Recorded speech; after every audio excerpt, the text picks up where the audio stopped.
ज्या ज्या सुनांनी सासांचा छळ केलाय त्यातली कोणती सून तपासा तुम्ही, पागल झाली ती. पागल. ती मांजरीला शेदी ती, कुत्र्याला शेदी ती, ताटलीला लाथ हाणती, तांब्याला वालगाडी ती, पिसळली ती. ज्या ज्या नोकरीवाल्यांनी नोकरीला असताना पगाराला हातच लावला नाही, वरच्या वर स्लॅब टाकले, सगळे सर्व्हिसवाले रिटायर झाले, पागल आहेत. कुठेही तपासा तुम्ही, त्याची भरमिष्ट झाली मेंदू. नुसते गार्डन मध्ये खडे आणि त्या खड्यावर खडे, खड्यावर खडे.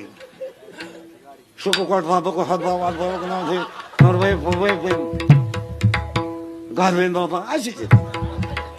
याला एक वाक्य सांगतो तुम्हाला, माना नाही तर नका मानू महाराज, पण देवाच्या जे जवळ गेले त्यांचं कल्याणच झालं. तुम्ही अभ्यास करा.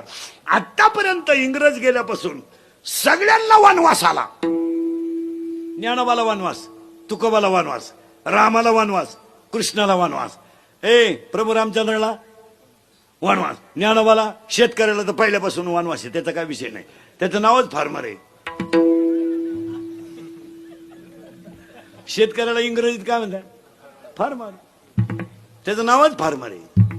त्याला नाव सुद्धा किती निवडून दिलं भारी, फार्मर. शेतकऱ्यावर तर पहिल्यापासून वनवासी. पण ह्या महाराष्ट्रात एकच माणूस आतापर्यंत झाला होता का त्याला वनवास नव्हता, आमदार.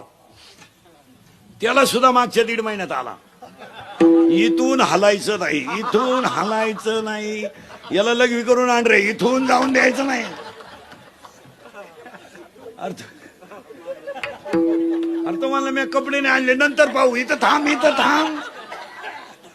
आणि गावात कार्यकर्ते पेटाव झालं, अरे हिजाव आपला नाही त्यांचा झाला, हिजाव. 4 दिवस लोक गावात धूर काढीत होती. कोण दिवस येईल काही नाही द्यायचा. 700 वर्षापूर्वीची भाषा आहे ती. ती कुठे कधी खोटी ठरत असती काय? गव्हर्नमेंट कधी मग काय संतांची भाषा खोटी ठरते काय?